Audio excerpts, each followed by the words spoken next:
I was taken aback when my wife, Maggie, made a profound impression on me. She revealed two significant secrets when I returned home from work. She informed me that we needed to discuss the matter further. She was still dressed in her business attire, which she had previously worn as an accountant. I was attired in my work overalls, which I wore while managing my chocolate business. I am Angus MacDougall, and my wife, Margaret Sullivan MacDougall, are of Scottish and Irish descent, respectively. While I am of Scottish descent, I am not particularly proud of this fact. Nevertheless, it should have been my first indication that we were not well suited. I was, however, quite taken with her golden blonde hair, green eyes, and overall appearance. We had initially met 10 years earlier, when I had recently been discharged from the military and we had begun attending the same college. She was 18 and I was 22.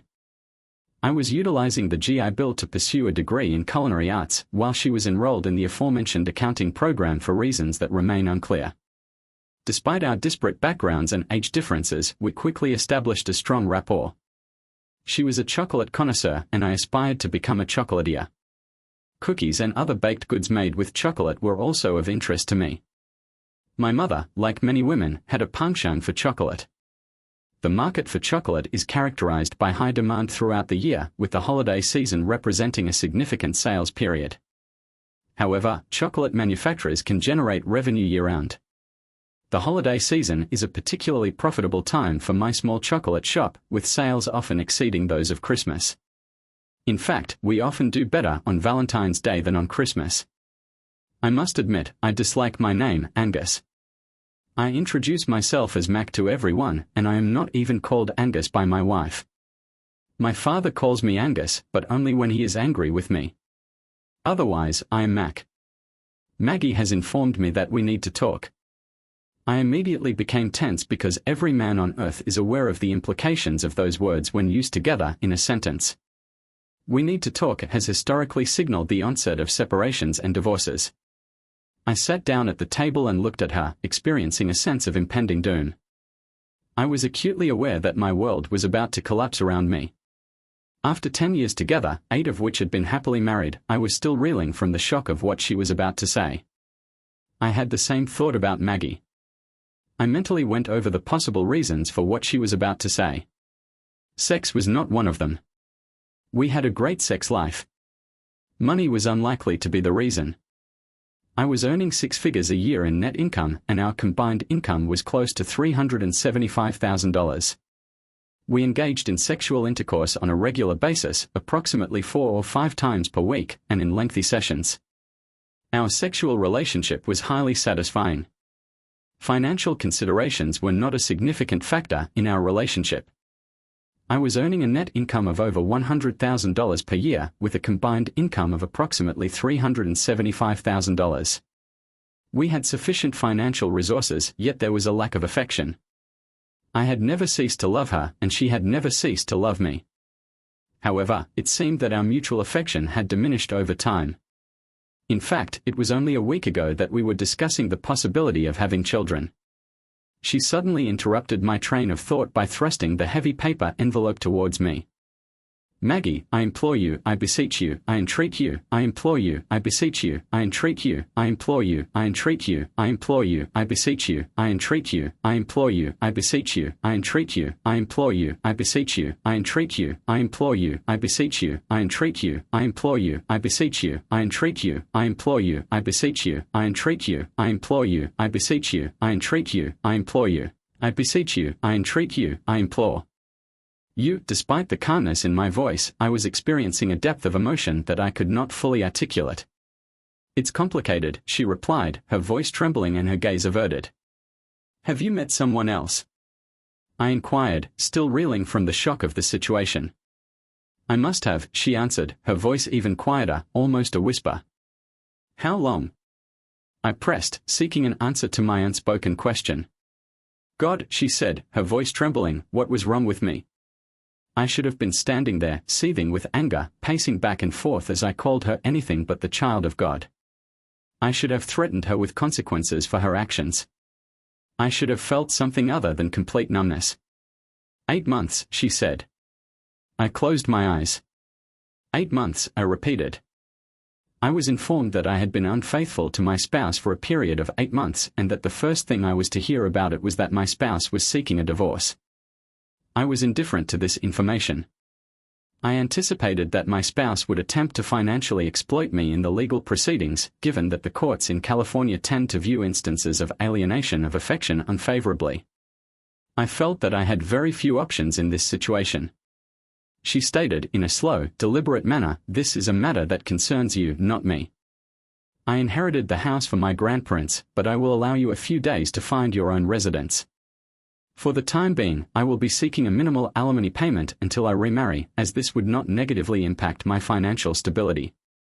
Although I am not personally acquainted with him, I finally inquired as to whether you had ever been involved with him in any way. If you continue to pursue this course of action, you will ultimately find yourself incarcerated." She stated this not because I was attempting to incriminate him, but because I was reluctant to lose my business. "I am aware of this, but I believe I have a right to know who has been harassing me for the past 8 months, she stated, her voice devoid of emotion. "Reginald Pennington." She paused, her expression a study in shock. This was the second instance of being blindsided by the actions of a friend. Even before this, she harbored negative sentiments towards him. Now, however, her feelings had reached a boiling point. She took a moment to compose herself, closing her eyes and inhaling deeply to calm her racing thoughts. Reginald Dolan Pennington. Blonde-haired, blue. I had previously warned Maggie about him after we had dinner with him to discuss some of the charities we were all involved with at the time. She dismissed my concerns, describing him as harmless. In retrospect, this was an unfortunate misjudgment on her part. He was as harmless as a rattlesnake. We met him at a charity event in our community, and even then, I sensed something amiss. He looked at Maggie with contempt and at me with lust, and I struggled to contain my anger. I was finally able to look Maggie in the eye again, but it was too late. I had already made my decision. I shrugged. As nonchalantly as possible, I expressed my desire for the situation to have unfolded differently. Marcia smiled, her expression conveying sadness. I perceived this to be an act, a means of alleviating my distress. However, I was able to discern the truth behind her facade.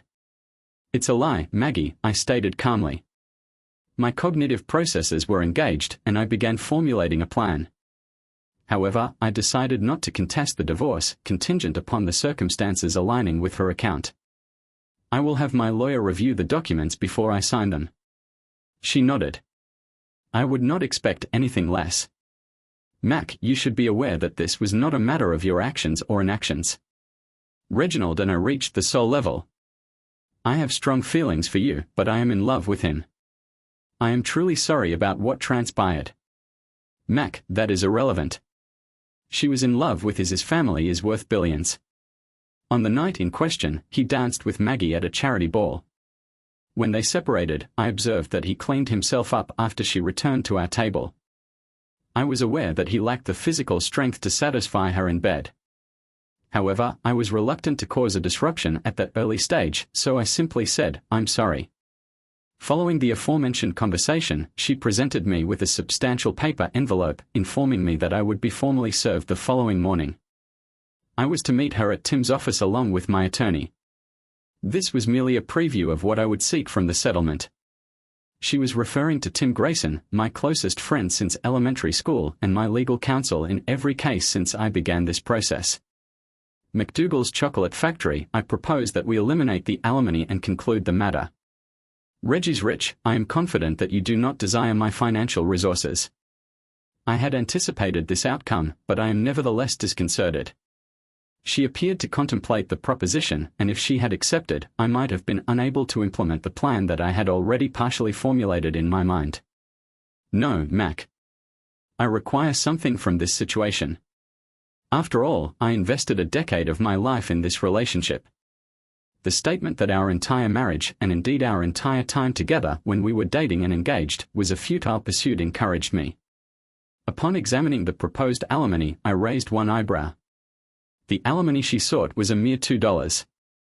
The proposed alimony was $200 per month for 2 years, or until she remarried, whichever came first. This was approximately half of my monthly income after overhead and workers' compensation. I could live on that amount, and I had more than sufficient savings in my personal savings account. I feigned contemplation.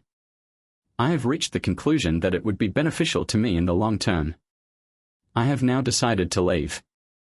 I have packed my belongings, including clothes, toiletries, and my extensive music collection. The collection included a diverse array of musical artists and genres, spanning from Marty Robbins to Metallica to Mozart. I even included some mix-a-lot, purely for comedic purposes. I loaded the entire collection into my vehicle and departed. Less than an hour later, I contacted Kat via her cellular telephone. I was on the road. "Hey Mac, what's up?" Kat answered after the second beep. "Damn it. Are you kidding me?" She seemed as shocked as I was. "No, I'm staying at the Holiday Inn until I find a place to stay." "Oh hell no. Get your ass to me right now, mister." She was going to the ghetto because of me, as she put it. "Fine, yes, I grinned involuntarily. "I'll see you when I see you." She terminated the communication, and I was compelled to smile and shake my head in a melancholy manner. Katrina Monroe is my superior at the chocolate factory. She bears a resemblance to Aisha Tyler, although she is slightly younger and of comparable height. She is regarded as an 180-centimeter Nubian goddess. Her cat, whom she does not mind, plays for the Los Angeles Dodgers, which made him cool in my mind. He was now on a business trip for 8 games, and we will be back sometime next week. This gave me the opportunity to spend a few nights at Kat's place. Her guest room before he returned. Darius was amenable to my request, so I may have the opportunity to stay even longer. However, I needed to identify a more permanent living arrangement. I could potentially purchase an inexpensive house with the funds I had available, but the 50-50 split had not yet occurred. Consequently, I would likely have to rent an apartment for a period before I could afford to purchase a house. My train of thought was interrupted when I realized that the residence of Kat was not a considerable distance from my own. Her boyfriend only stayed there on an occasional basis, but he was insistent that she move in with him in Los Angeles. However, Kat was reluctant to do so at that time. She desired total commitment from him, such as the proposal of marriage. I was 32 years old, in good physical condition, and had already become a millionaire. However, I was also experiencing the effects of the woman I had fallen in love with and married, who was my future ex-wife. My wife was unfaithful and sought financial gain from me. I arrived at Kat's residence and parked adjacent to her modest Ford Fusion. I could not help but observe that the vehicle appeared to shrink in fear at the sight of my firearm. I discharged the weapon once more at the engine before shutting off the powerful V8 engine. I then opened the trunk and retrieved my suitcase. I saw Kat exit the vehicle wearing only denim shorts and a tank top. Her attire consisted of jeans and a tank top, which caused me to experience a profound sense of admiration. Her breasts, fully exposed against the tank top, her long, silky legs, and her gorgeous, round buttocks collectively captured my attention. However, I swiftly dismissed these thoughts, closed the trunk, and approached her. Kat permitted me entry without uttering a word. Her expression reflected a complex array of emotions, including disbelief and other, less discernible sentiments. I was still in a state of shock at that point. I perceived things in a way that could be described as shock-induced disbelief. However, the moment I stepped inside, I dropped my suitcase and collapsed to my knees. The depth of what had happened finally registered with my shock-fogged brain. I had held it back for as long as I could, but now it was all bursting out of my brain compartment and out of my eyes. My body was racked with heartbreaking sobs, and tears poured down my face. I felt 2 long feminine arms wrap around my shoulders as Kat knelt down beside me. I clung to her desperately, for her presence alone kept me in this world and prevented me from completely withdrawing into myself. "Sure, it's okay now, you're going to be okay," she reassured me. No, I'm not," I replied, shaking my head. I was wallowing in self. I readily acknowledged that in response, she cradled my head against her lush breasts, and in that moment, I experienced the love of a close friend. At the very least, I felt loved. She then helped me to my feet, and we proceeded to walk. She eventually departed, and I found myself stumbling into the living room and collapsing on her large leather couch. "Couch, we can watch Darius play. The Dodgers are playing the Braves in Atlanta tonight." She was trying to cheer me up, and she is aware of my fondness for baseball. I sniffed my nose like a child. I suppose it could not hurt. I attempted to smile, but I believe it appeared more like a grimace. She turned on the television and the game began. The game was broadcast in the fourth inning in Atlanta. At that time, the score was already 4-2 in favor of the Dodgers. This development had a positive effect on my mood and helped me to temporarily forget my own problems. My companion brought us both beers and we watched the game together.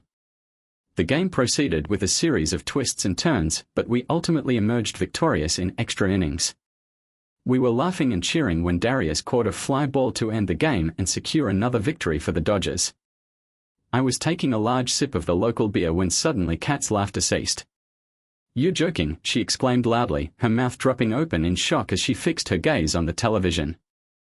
I observed dagger gaze watching the television and, upon turning to face her, saw Darius kissing a woman. The kiss was not merely friendly, it was passionate. I was struck by the intensity of the moment and, in a moment of spontaneous humor, quipped, "Is there something in the water?" My attention was abruptly drawn to the state of Kat's relationship, which seemed to be rapidly deteriorating.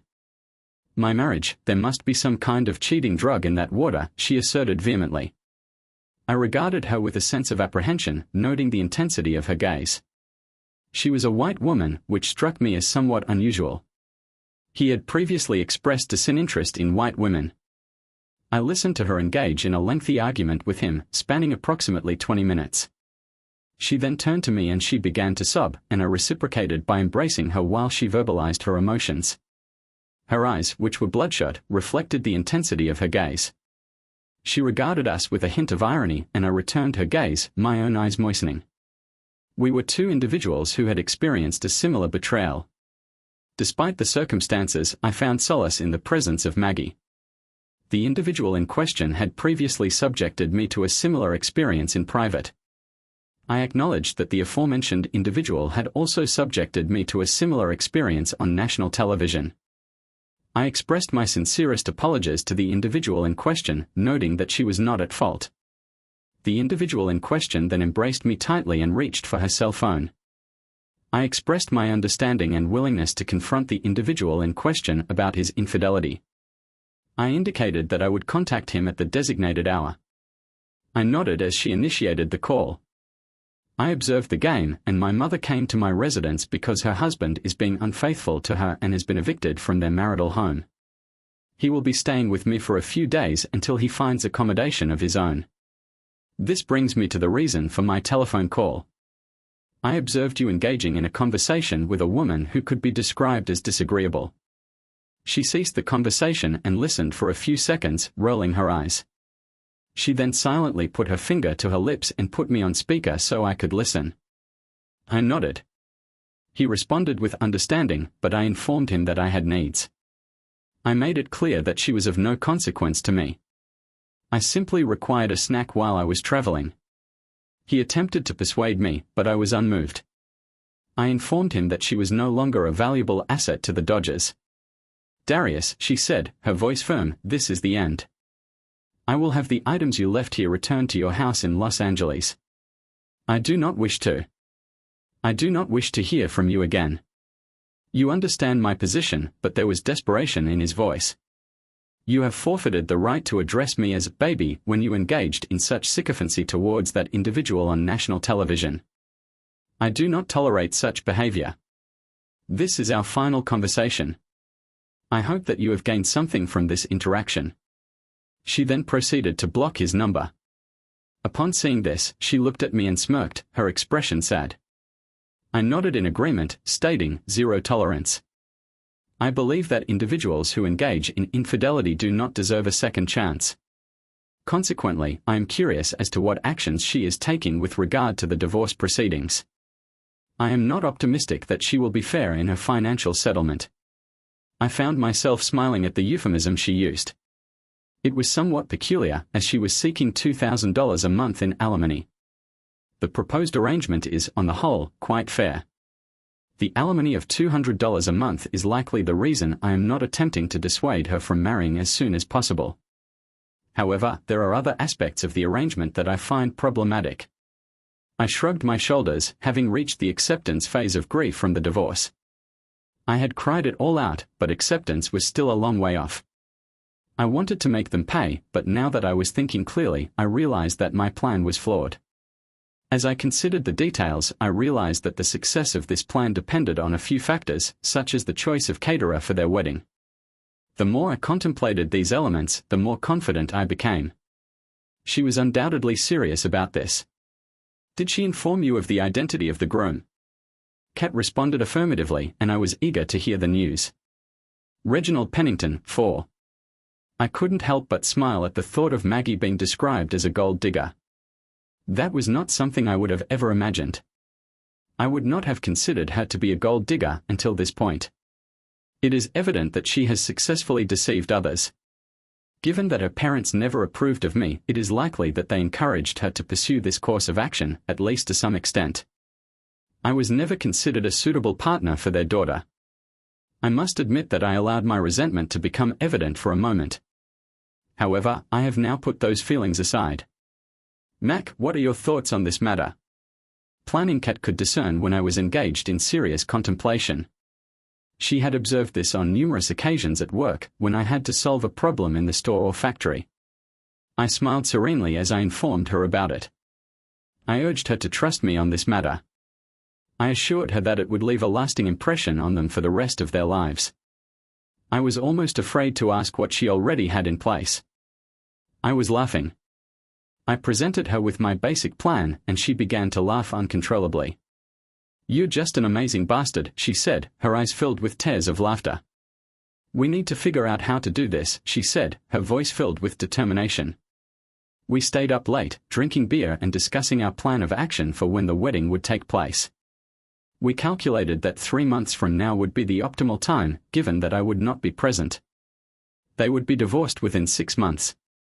We would be prepared for the wedding, which would take place 6 months after that. I would be cordial with Maggie and even Reginald if I could. I could probably reach the wedding without derailing it. By the time I carried my suitcase and bag into the guest room, it was well past midnight. I informed Kat that I would be late at the store since I had to meet Tim in the morning to sign. The divorce papers were duly signed, and she concurred. She indicated that she would maintain the status quo until my arrival, or that I could take the day off if I so desired. I slept remarkably well that night, perhaps due to the moderate consumption of beer or the intricate plan I had devised to ensure that Reginald and Maggie's wedding would be a memorable event for them. Either way, I was gratified by the outcome. We had devised a plan.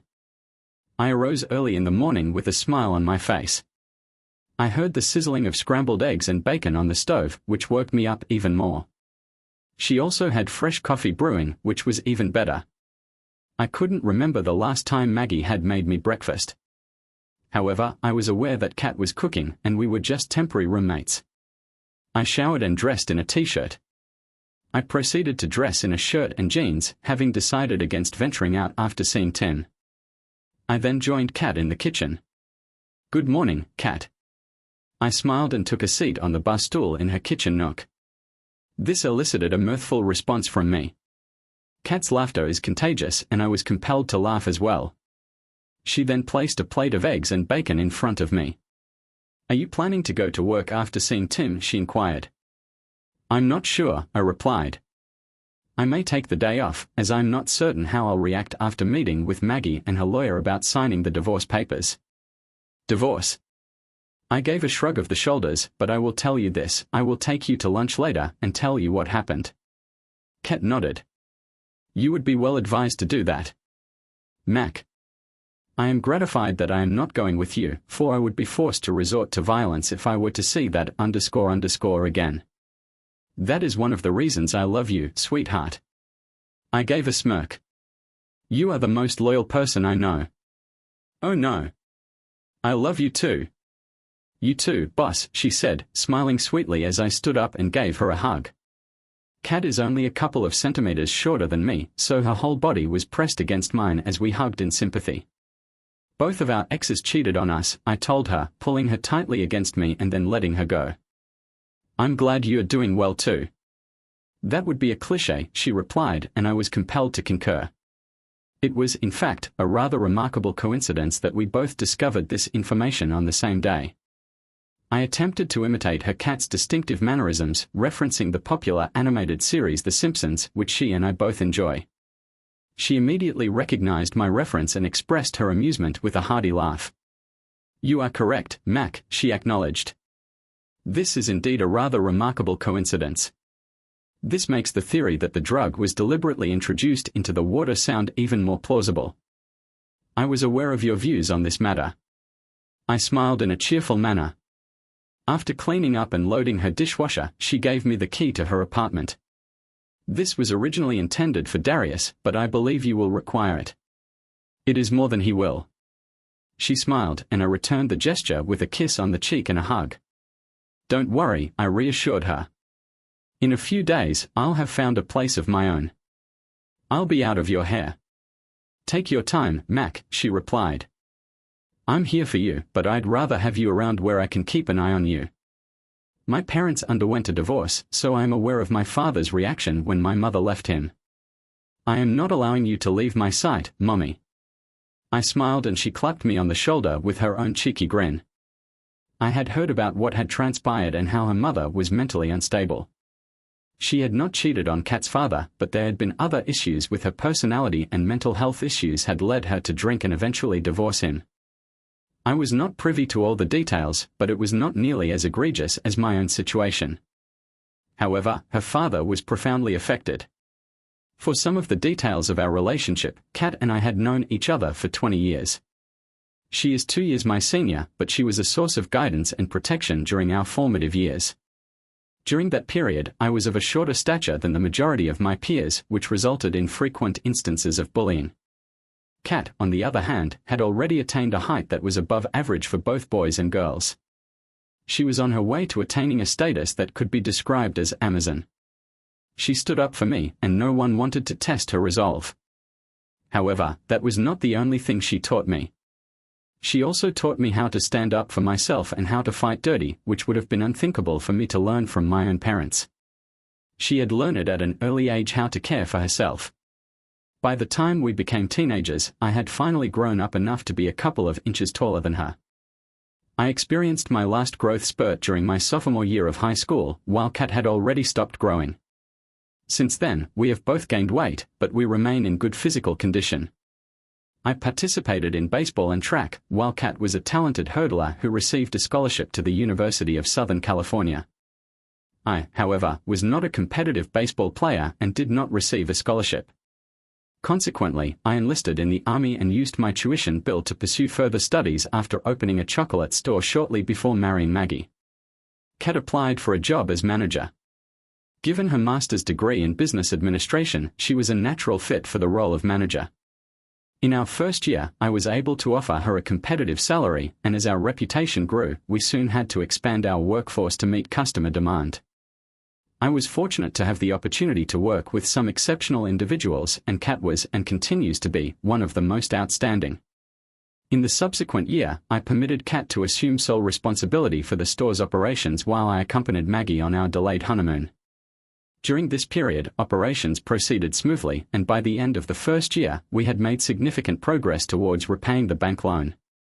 By the end of the third year, I had constructed a miniature factory adjacent to the store, complete with a spacious kitchen and other amenities. In my fifth year of business, I secured several contracts for cocoa beans, enabling me to produce a range of premium blends. During this period, we also received special orders for confectionery from customers across California. However, I was reluctant to pursue franchising opportunities or any other form of expansion. Despite the potential financial benefits, I was committed to maintaining the exclusivity of my business. I was approached with a significant offer for the company, but my staff and I collectively decided to decline the proposal. To sell, they decided they did not want to work for anyone but me. Had I sold the store, all my employees would have quit. This solved everything for me.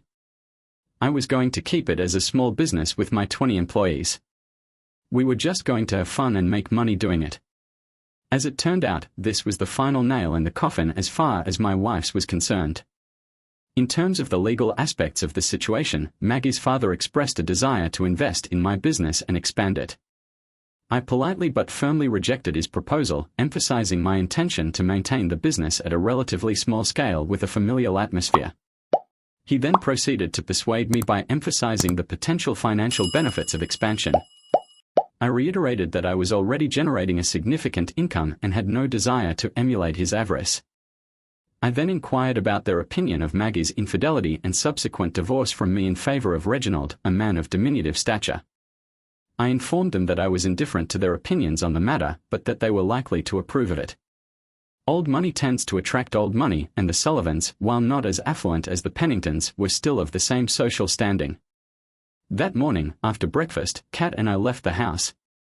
She departed for her workplace, and I proceeded to visit Tim in his office. Maggie had not yet arrived when I arrived, so we engaged in a discussion on the matter until she arrived. When she entered the room, Tim exhibited visible signs of tension. I realized from his body language that Maggie and her lawyer were not the only individuals present. I stood up, turned around, and it was, in fact, little Dickie Pennington himself who had arrived. I was overcome with the urge to wipe the smug grin off his face. Instead, I ignored his proffered handshake and looked at Maggie. Let's get this over with, I thought to myself. Tim proceeded to discuss the proposed split and everything else related to the matter, given that my business was not funded with her money or her family's money. Additionally, the house was a gift from her parents after her grandparents died. Therefore, it was not community property, it was ours. The same applied to my automobile, which I had been restoring. Since their time together in middle school, Tim had surprised her on numerous occasions. Therefore, she was taken aback when he revealed that he was divorcing her client in order to marry Reginald Pennington IV. Mrs. McDougall was initially uncertain how to respond. She eventually replied, "I'm not sure if I understand correctly. Could you please clarify whether you are divorcing my client to marry Reginald Pennington IV?" Tim persisted in questioning her, but she attempted to avoid the direct answer. Instead, she requested a simple yes or no. A woman who appeared to be Gloria Allred leaned over and whispered something in Maggie's ear. She responded with a quiet affirmation, lowering her eyes as if ashamed. Tim had never referred to her as Mrs. McDougall, and she inquired about the timeline for the impending nuptials. Tim, Maggie, Reggie, and Gloria Jr. constituted the group. In the group, they were engaged in a vehement exchange of whispers. Tim seized this opportunity to lean over and whisper in my ear, "Alimony." I simply nodded in acknowledgement and smiled. It appeared that he was attempting to persuade me not to provide her with any financial support. As the three stooges broke their embrace, Maggie looked at Tim once more. "As soon as the divorce is finalized, we've already planned the majority of the wedding," she said. Tim nodded, and if the reports are accurate, he presented a comprehensive financial report on Reggie, the child Mr. Pennington, who is currently managing his affairs independently and without the benefit of the numerous properties he previously owned. Furthermore, the assets he possesses are valued at nearly $1 billion. I inquire of Mrs. McDougall, "Is this why you would prefer an honest, industrious man like your husband to provide you with alimony when you could simply request funds from Mr. Pennington at your discretion?" Maggie once again found herself engaged in a dispute with Gloria Jr. and El Culo. Tim sent me a smile that was as swift as a flash of lightning, and I returned the same expression while the three friends discussed their next course of action. When they emerged from the crowd, Gloria Jr. spoke up, asking, "Then what would you offer as adequate compensation?" she inquired, directing her piercing gaze at me. Well, she could take all the furniture, not just her half. I was indifferent to that prospect. I shrugged once more, huddling with my companions. The whispers were more subdued this time, but they eventually ceased and regarded Tim. "Agreed," said the lawyer. That was the end of it. I was not obliged to pay child support, but I did not receive any furniture either. Gloria Jr. made the requisite changes to the divorce papers, which we all signed except for the snake boy. The filing was then completed. On the same day that the feminist lawyer left, I was walking back to my car when Maggie and Reggie approached me. I extended my hand to shake theirs and they accepted. I squeezed their hands firmly in response. It was challenging to the extent that his facial features distorted with discomfort. "I implore you to refer to me as Angus once more, Reginald, and I will make your existence a living nightmare. I am Mr. McDougall, and I expect you to understand." By the time I had finished speaking, he was on his knees and the bones in his hand were grinding against each other. "Yes, Mr. MacMcDougall, please release me. I am afraid." His face was a testament to the genuine trepidation he felt.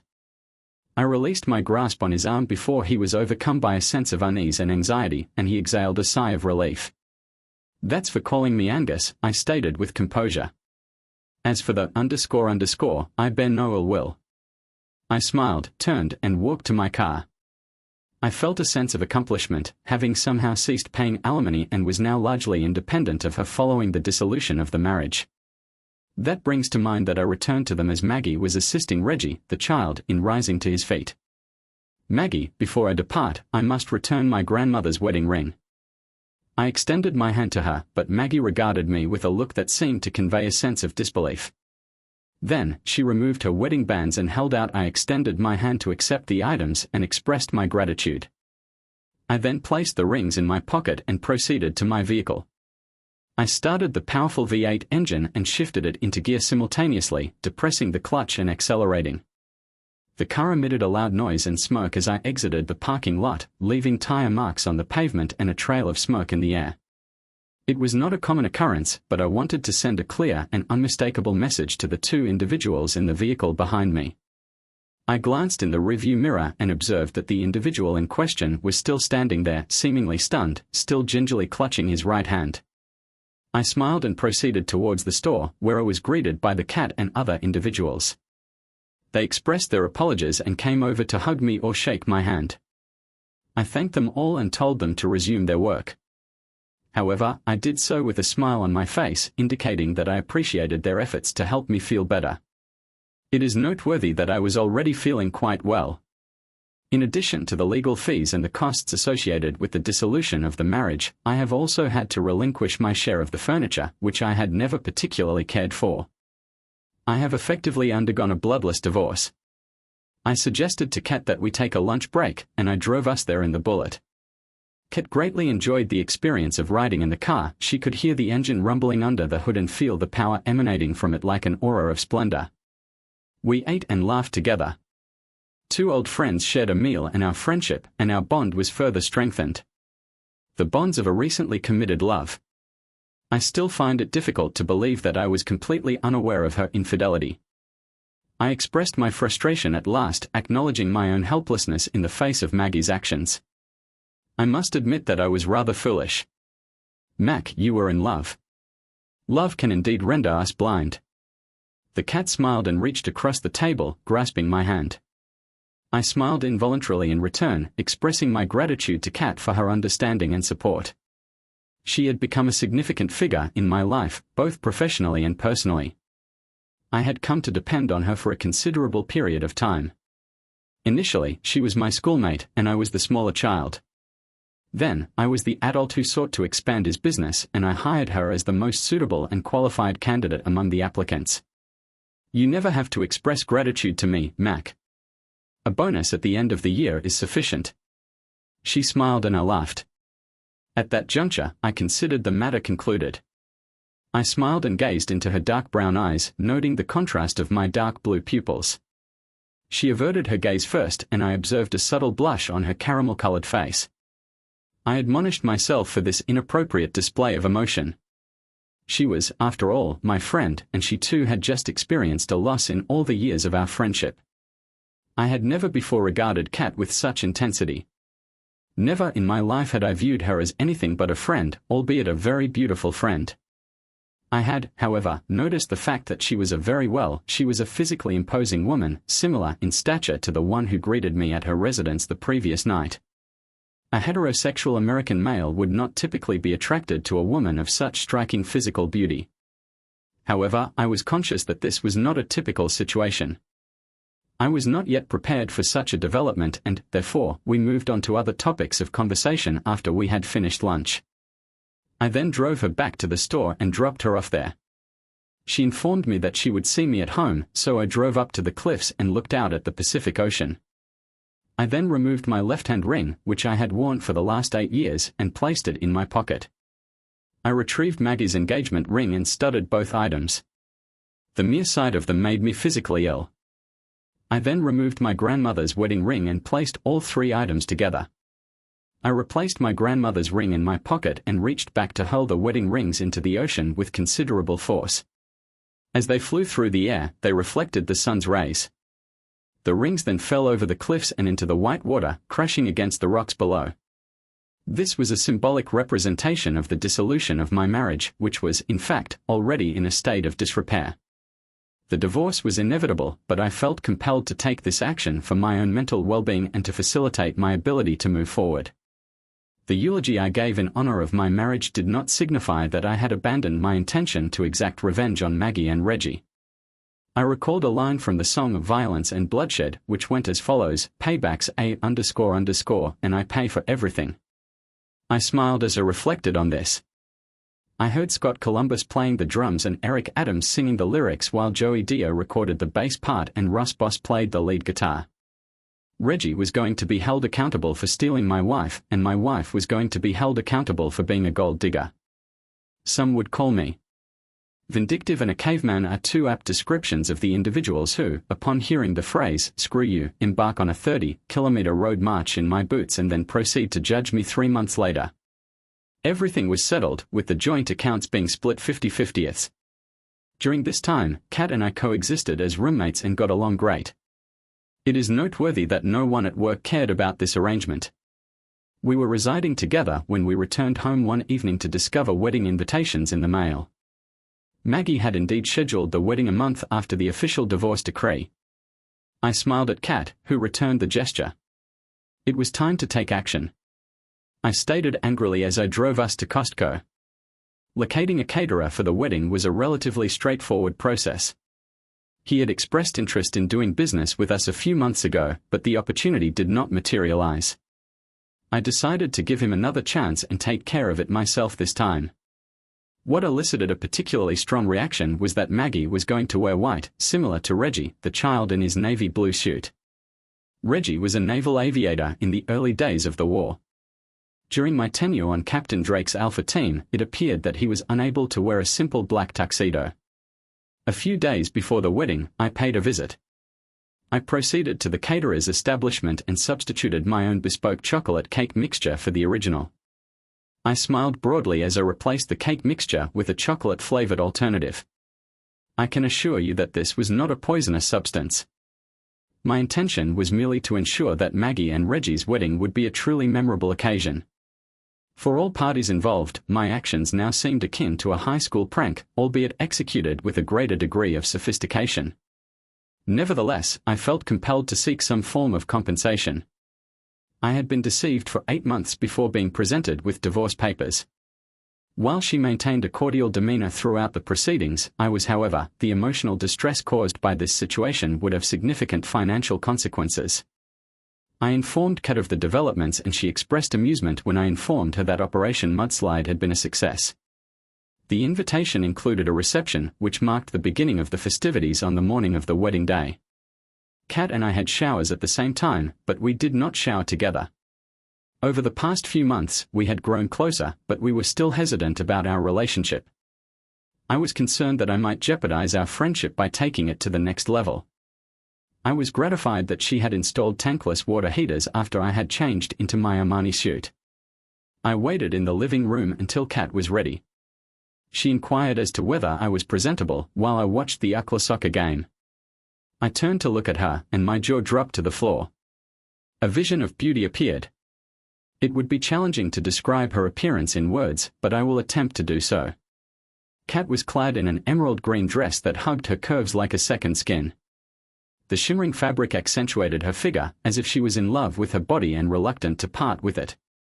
Her hair was styled in a shoulder-length bob. Her dress was of an appropriate length and style, which framed her beautiful face perfectly. Her full, luscious lips were painted a sultry red color, and her green eyes were complemented by a shadow. She was wearing slipper shoes that made her height the same as mine. Her toned, muscular calves were on display, and the shoes emphasized them perfectly. Her ample bust barely covered the top of her dress, and when she turned around, I caught a glimpse of her caramel-colored back. "Oh my goodness gracious," I said, "you look amazing."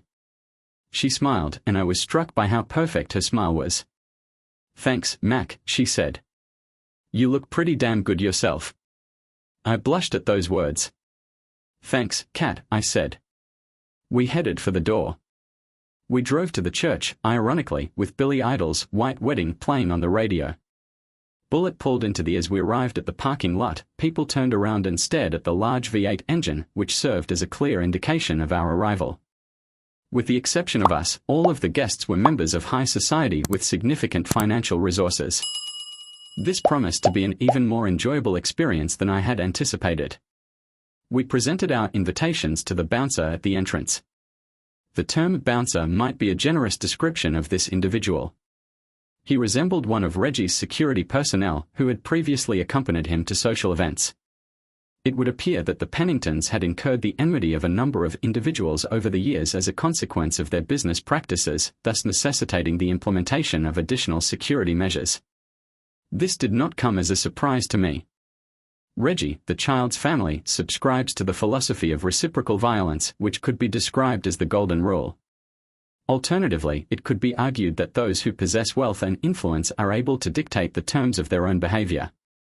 The contemptuous glances that Kat and I were receiving from the self-important elite only served to reinforce my positive sentiments regarding the forthcoming events of this splendid day. As we took our seats in the pews, I leaned over to Kat and whispered. I turned to Kat and whispered in her ear, "Do not consume any chocolate at the reception." She giggled and kissed me on the cheek. The service was lengthy and tedious, characteristic of a Catholic wedding. I had to exert considerable effort to remain awake, but I managed to do so. Reggie, in his Navy uniform, was a notable presence. This was another reason to dislike him. He had been a naval officer before retiring to enter into business with his family. His Annapolis-class ring sparkled as he awaited Maggie's arrival. Subsequently, the wedding march was performed, and the bride made her appearance with her father by her side. I was reminded of our wedding and the way he had been frowning at me the entire time. However, he was now radiant with pride at the sight of his beloved daughter finally marrying a man of his choosing. I was overcome with a desire to physically assault the individual in question, but I restrained myself. I would have the opportunity to do so later. The wedding vows, which the bride did not take seriously the first time around, and the ring exchange, which she was driven to this course of action as a result of her extramarital relationship with this individual, or perhaps for other reasons. In light of these circumstances, I was honored with an Academy Award, an Emmy Award, a Tony Award, and a Golden Globe Award, all of which are received simultaneously at the reception. Kat was awarded the Best Actress Award, as she perceived Maggie's actions as a betrayal of not only me but also of all those who had worked with her and held her in high regard. Reggie once again made physical contact with me in a forceful manner. "Angus, I sincerely hope that you are not offended by this action." Ultimately, the individual who demonstrated superior skills and abilities emerged victorious. I exerted significant effort to maintain control. I restrained myself from physically assaulting him, from breaking his testicles, elbows, knees, or from making his plastic surgeon a wealthy man through a complete facial reconstruction. Instead, I acknowledged her superior performance. I then embraced the cat and kissed her with great intensity.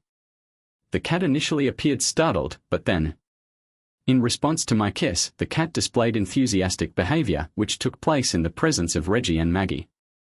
I proceeded to capture the cat with my lips and tongue, initiating a kiss that was, in my estimation, remarkable. For a brief moment, the external environment appeared to recede as our tongues engaged in a dynamic interplay. Subsequently, the cat's arms encircled my neck, while her fingers traced patterns through my hair. Upon concluding the kiss, the cat's demeanor shifted, as evidenced by her physical contact with me.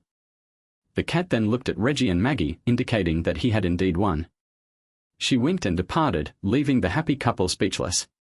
We exchanged smiles as we took our assigned seats and ate lobster for dinner. It was actually quite tasty. Then it was time for the main entertainment, when the wedding cake was rolled out. Maggie then proceeded to ceremoniously cut the cake, which had been made personally for both of them. This was met with laughter from the attendees, who proceeded to take pieces of cake for themselves. We elected to wait until the end of the line, anticipating a spectacular show. Upon reaching the cake, however, the situation devolved considerably. The festivities reached a crescendo when the bride and groom both let loose with a series of audible flatulence. The bride's emission was soft, while the groom's was louder and more pronounced. I turned to the couple and made a jocular remark about their malodorous emanations, which elicited a few chuckles from the more affluent guests in attendance. However, they were not prepared for the sudden and unexpected turn of events that followed. Maggie's face displayed a combination of shock and disgust as she emitted a gurgling sound, followed by a genuine expression of horror. Reginald's face also crinkled as he detected a foul odor, prompting him to make a similar gurgling sound from his own posterior. The couple exchanged glances, visibly distressed, as the other guests began to fart once more. They promptly exited the premises, and I observed a brown liquid dripping onto the floor from under her dress and behind her. Reggie was attempting to conceal the spreading brown stain on the rear of his white pants. Both individuals hastily proceeded to the restroom, and shortly thereafter, the other guests followed suit upon realizing that they had just themselves, Kat and I exited the premises with haste, taking seats in the vehicle. When we could no longer contain our mirth, we were overcome with hilarity, tears streaming down our faces.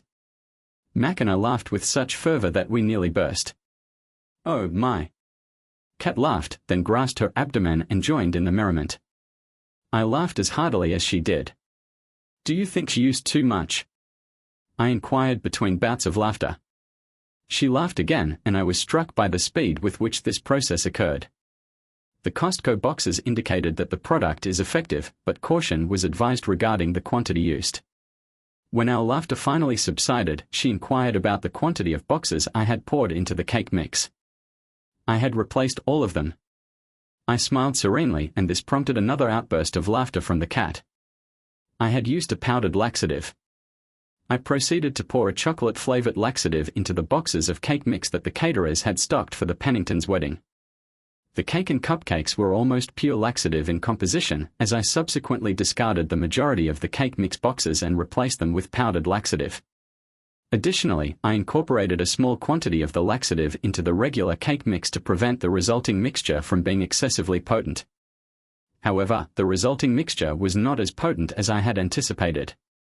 It was not anticipated that the process would be completed so rapidly. In fact, it was merely a final step in a longer process. On that same evening, I visited the caterer with the intention of negotiating a contract for chocolate produced by my factory. The caterer had contacted me several months prior, and I had agreed to contact him again. I informed him that there had been some delays due to illness among my team members. However, once we had resumed normal operations, I was able to provide him with samples.